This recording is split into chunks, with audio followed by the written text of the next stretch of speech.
អាត្មាភាពថ្ងៃនេះបាននឹងកំពុងបន្តសូត្រនៅព្រះគាថាឬក៏ស្វាធ្យាយនៅព្រះគាថាដែលមានចំណងជើងថាសម្ពុទ្ធេប៉ុន្តែមុននឹងចូលដល់ទៅការស្វាធ្យាយនៅធัวនៅព្រះគាថានេះអាត្មាភាពនឹងបកស្រាយត្រុសឬក៏ប្រាប់ពីអត្តន័យរបស់ធัวសម្ពុទ្ធេនេះត្រុសដែរធัวសម្ពុទ្ធេនេះគឺការគោរពដល់ព្រះសម្មាសម្ពុទ្ធទាំង28ព្រះអង្គ10000ព្រះអង្គផង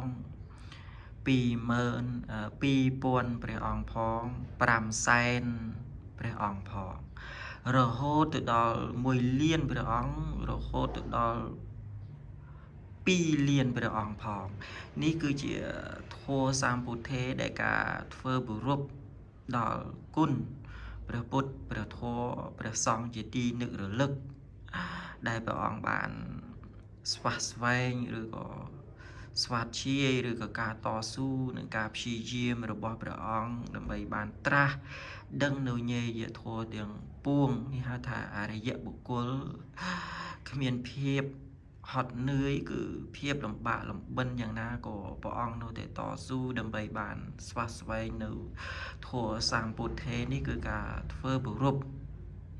អរិទ្ធនីដល់ព្រះសម្មាសម្ពុទ្ធនឹងឯងទាំង28ព្រះអង្គរហូតដល់2លានព្រះអង្គផងប៉ុន្តែអាត្មាក៏នឹងចូលទៅដល់ស្វាធ្យាយនៅគាថាសម្ពុទ្ធេនេះឬក៏សូត្រនៅពីគាថាសម្ពុទ្ធេនេះសូមរងចាំស្ដាប់បន្ត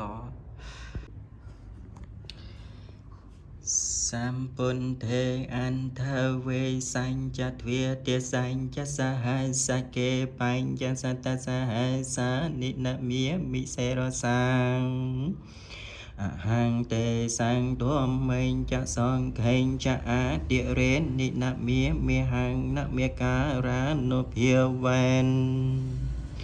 ណហន្ត្វាសម្ពេអបាតិវេអនេកាអន្តរាយាពេវិនេសន្តអសេសតោ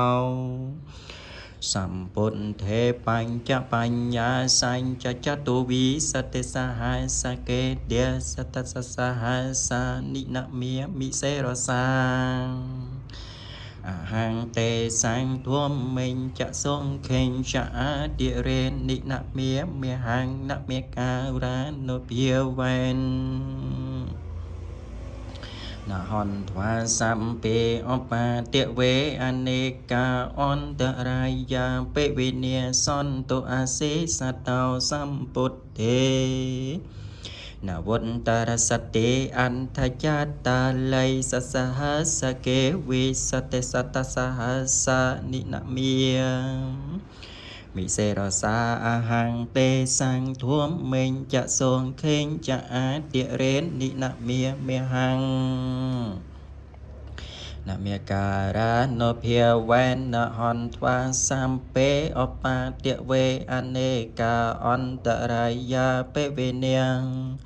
សន្តអសេសតោ